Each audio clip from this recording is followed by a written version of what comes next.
This is the Peel Good Podcast, a podcast bringing you all the juicy marketing of yesterday, today, and tomorrow, brought to you by skilled experts coming together to give you our expert opinion and knowledge on the latest marketing trends. I'm your host, Emily Knowles, and I'm also the account coordinator for Clementine Creative Agency, a creative agency located in Atlanta, specializing in branding, visual communication, social media, website development, and more. If you've been with us this season, you will know that this is our 6th episode. So we will be finishing the season with this episode, but we will be coming back in the new year with season 2. To find our first 5 episodes, you can go on any podcast streaming app or catch us on YouTube at Clementine Creative Agency. For this episode, we have a new host, Clementine Creative Agency's own social media manager, Caroline Johns. Hi, Caroline. Hi. Welcome to Peel Good. Thank you. Thank you for having me. Of course, we got to end it with a bang. Of course we do. I am Caroline Johns, social media manager with Clementine Creative Agency. I began my marketing career about 6 years ago, helping assist brands and really ultimately creating a seamless brand voice to bring their brands to life on social media. Absolutely. I mean, and this year especially, I know has been, a year for everyone. I mean, obviously we were pushed into this unprecedented time of, coronavirus pandemic, but because of this coronavirus pandemic, we have seen more so, especially since March and the height of it for the United States, right, social media become a big focus. Users have, quadrupled over this past couple months that we've been in this pandemic. Mm-hmm. And, you have digital communities online like Data Reportal reporting that social media users have grown by 10%, bringing that social media user count to almost 4 billion people.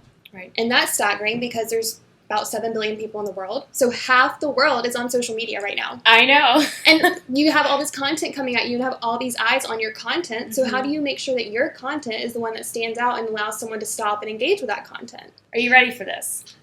Stop scrolling power. Otherwise known as thumb stopping content. It really is what everyone needs to evaluate and how they need to evaluate their content. I think sometimes brands can get stuck in a rut of thinking quantity over quality. Yeah. And it's such a cliche phrase, quality over quantity, but it's really how you need to evaluate your brand and your content that you're pushing out there. Because ultimately you want your feed to be cohesive and you want it to increase engagement and make people stop and hold and really digest the content that you're putting out there and spending so much time on. Right, because I think, we're used to thinking of our eyes are actually looking at content, but now it's your thumb that's physically engaging with the feed and the post. Yep. So now you have to think of it as thumb stopping content and what actually brings your content to that level, that capacity that allows someone to stop and engage with it. Exactly. And normally we're thinking of things that are from a general user standpoint, it needs to be relevant, high quality, timely, but as a creative agency, we can speak more on what allows it to be so creative, what brings it to that next level, what elevates it, right, in order to make sure that someone is stopping and engaging and actually letting that cut through the noise of all the other people on your feed. Right. And timely is a tricky one because Instagram algorithm, as we all know, is constantly changing and evolving. Yeah. So I think we heard a sigh across the world. Exactly. Because everyone can feel that pain of Instagram's algorithm.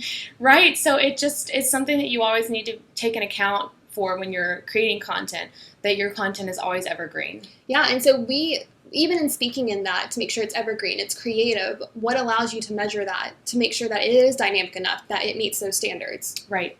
So that's a great question. And according to Digital Marketing Community, 1.22 is the average benchmark when you're looking at engagement rates. Right. So when you're looking at total engagement and the total reach for post, that's really how you need to evaluate the brand and how you're performing. Okay, so you take a standard video, per se. You have a video, you often see video come across your feed, you maybe interact with it, maybe you don't, because, video is coming just as saturated as static images. Right. So video now, we're seeing GIF, animation, stop motion being applied to it that allows that creativity to expand and elevate that single post. Right. Video it's what I love about social media because it allows you to really get creative with a static image, as you mentioned. So we did a home builder post, and it was just an average picture of several people in front of a home, which is really cute, but it doesn't have that stop scrolling power, which is what ultimately you're looking for. Because you see people and their faces constantly on your feed. So what to that home building image could be added to it to elevate it and allow you to reach that benchmark that you're measuring against? Right. Well, we reached that benchmark, and we created something that was so captivating and made you stop. And it was almost like a cursive, like you're writing welcome home on the image. So we added animation to make it more dynamic and make you want to look and really get involved with the posts in our feed. That's a good point, because you're seeing like the letters scroll, so you're awaiting and seeing and spending more time. The retention rate's higher because you're sitting there wondering what the next letter is going to be and what this is going to spell out. Right. And because it has that extra layer of creativity, you engage with it. You're like, I like that. That was cute. Exactly. And we're speaking from a home building standpoint, but for a general user, maybe like Colette Perry, better known as Coco Perry, she is what other people would call the stop motion queen. Like, she's definitely like the expert, the high bar that you want to set yourself against when it comes to stop motion. Right. Who works with brands like Dunkin' Donuts, Starbucks, and in this, culture of coffee. Like, everyone loves coffee. Everyone wants a picture of coffee. Coffee can help to elevate an image. It brings in that cozy, like very clean, engaging type of content. But with her, she takes it and surpasses what would be a static image or a video. Right. And she adds stop motion to it. And it's super creative. It tells a story. It helps to still stay on brand with, the company she's working with. And I think she does a great job of that. And you can see that throughout her feed and then the clients she works with as well. Right.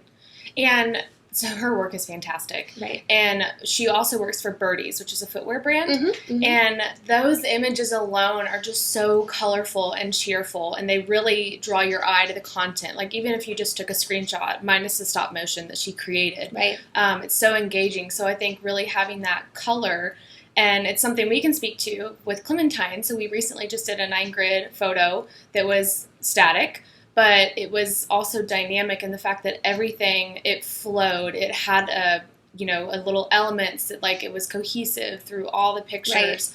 And even in our feed alone, we always have a little touch of teal or orange running through, like, every single photo. Having that branded element to it. Exactly. In our feed that you see with every picture. Exactly. And we added that sort of like teal touch to each of our photos that kind of had the same background, but allowed our personality to shine. And through that 9-grid, even if time goes on and we post more and that 9-grid moves down the feed of our own profile, we can go back and still see how dynamic and creative it was to add those extra layers to it that allowed people to stop. And we surpassed that benchmark again, talking about that, using those creative elements. Right. And there's so many other creative elements that you can do with static images, such as cropping methods, and which we've done and adapted with one of our other home builder clients, and taking a plain picture of a living room and that we posted before. We're like, how can we change this? How can we make this more creative and make people want to stop and see this content? So we took a little screenshot of the crown molding and the inlay ceiling, and something you really can't see, like, from an overall picture. So we pulled it out and pointed to it. So it's like a dimension within a static image that really makes it more elevated. Because you can easily be on your feed and scrolling and see a ceiling. And you're kind of like, okay, that's a ceiling. But then you take that, you like make that element enhanced within the photo, and it adds like some dimension to it, like you said, to make sure that you're stopping to actually look and engage with the content furthermore than you would with it just being any old ceiling. Right. And I really like the idea that we can use tools that are helpful in allowing us to, again, elevate our imagery or video. So, like, we use Lightroom a lot. I know we do that on our own feed. In Lightroom, you can use presets and filters to make sure that it's applied and looks good throughout a feed that's cohesive. Exactly. And it's another great tool to even make the color pop in an image, and just to make that preset per brand. And it also speaks to the seamless brand voice and just making everything bright and cheery. And I think that also makes people stop and look for static images. Yeah, I mean, for me, I love this account. I'm sure you're very well aware of it, being a social media manager, but later it's a social media scheduler tool. And they have an awesome Instagram feed. They take what would usually be such a plain photo and they add such bold, popping, appealing colors to it that allows you to stop and look at it. It just stands out amongst your other feed posts. And then they do quirky imagery, so you could usually be sold on a corgi, because corgis are cute. You're gonna, like, someone's going to stop and engage with it. But when you have a corgi who has, like, a rainbow coming out of its mouth, that is the quirky, like, content that a social media scheduler tool can post that you then can allow it to go back to their feed and see that it's kind of inundated throughout the feed. It's cohesive. Like, it looks weird standing alone, but kind of going back to Marketing 101, it's not about just that standalone image. It's what makes up your entire feed. that pieces those posts together to tell the story of your feed. Right.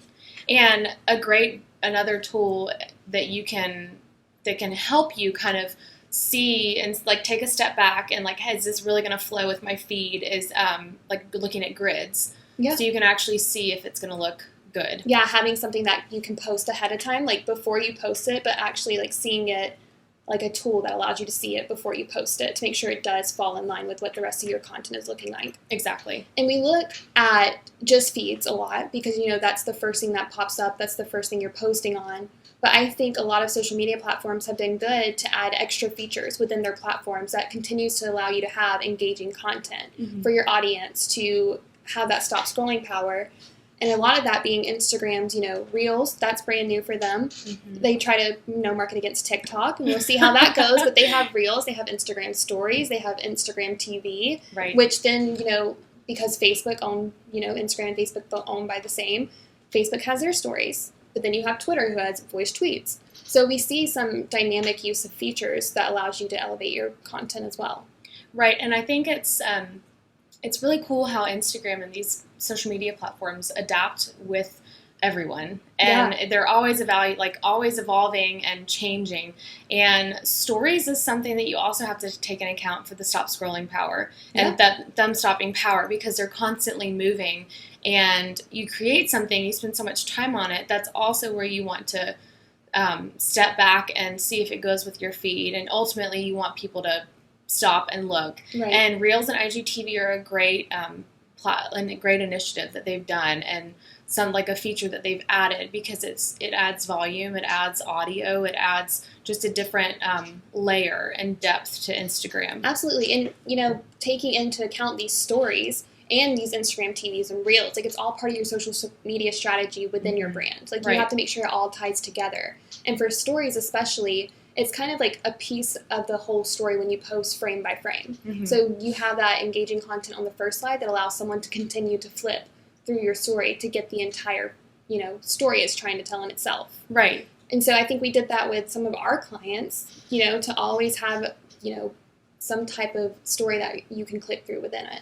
Right. So one of our mixed use development clients, we created a story series, an IG story series, and we had we created a background, so everything was cohesive within that story, and just making it dynamic by adding backgrounds within an image, so it makes it look like, oh, I really want to stop and look at this and see the story that they're trying to tell. Because stories themselves, it can be simply something you take with your phone, snap a shot, and you're done. Right. But stories allows you to add music. It allows you to add stickers. It allows you to just have this sort of elevated creative content that stands out amongst other content that you're flipping through. Right. And then it generates that thumb-stopping content for someone to actually sit and engage with the certain story you posted. Right. And as a big user of Twitter, which I know not many people are fans of, but I, as a Twitter user, love that they added their own features such as voice tweets. Right. So voice tweets being like a 140-second recording that someone can use as audio as a post instead of the 280-character text limit that you have. So you're able to say more in that voice tweet than you would be in your tweeted post. Exactly. And for restaurants, I know a lot of them sort of uniquely are using that voice tweet for their customers to leave reviews. So you kind of get an actual literal brand voice from these voice tweets that adds that certain added feature, that added dynamic content that allows someone to stop and play the audio to hear what's being said that then reflects on your brand. Mm-hmm. So all of this together, from platform to platform, features within the platform, helps you to create that engaging content. But what will work to create engagement? That's the ultimate question. And I think really it comes down to being authentic to your brand. Right. You have to create that brand voice and stick to it, and being seamless within your content, and really just having an authentic tone to who you are and to who your brand is, and always being evergreen with your content, because like we mentioned, timely really goes out the door when you're talking about social media, because unless it's a holiday or something that like an event that's happening, your content needs to stand the test of time. And I think just having a conversational tone and just being open, being inviting, and authentic. That's a good point, because we, as much as we want users and our audience to engage with us, we have to be willing to engage with them. Exactly. To create a total encompassing engagement. Mm-hmm. That's what it's all about. And we talked a lot about, certain platforms from Facebook, Instagram, and Twitter, and kind of like our own examples internally and externally. But I think when it comes to Pinterest and LinkedIn, we kind of have, some different points that are added with how with Pinterest being so high quality content imagery at all times and what people go to for ideas, you have to be even more, willing to be dynamic to allow it to stand out and be something that's thumb stopping and has that stop scrolling power to it. Mm-hmm. But the audience is going to have to go to the blog for that to figure out how exactly that can come about. So if you go to ClementineCreativeAgency.com and go to our blog, you'll be able to see more on this topic at hand and some tips and tricks from our social media manager, Caroline. Thank you so much, Caroline, for being here. Thank you for having me. Of course.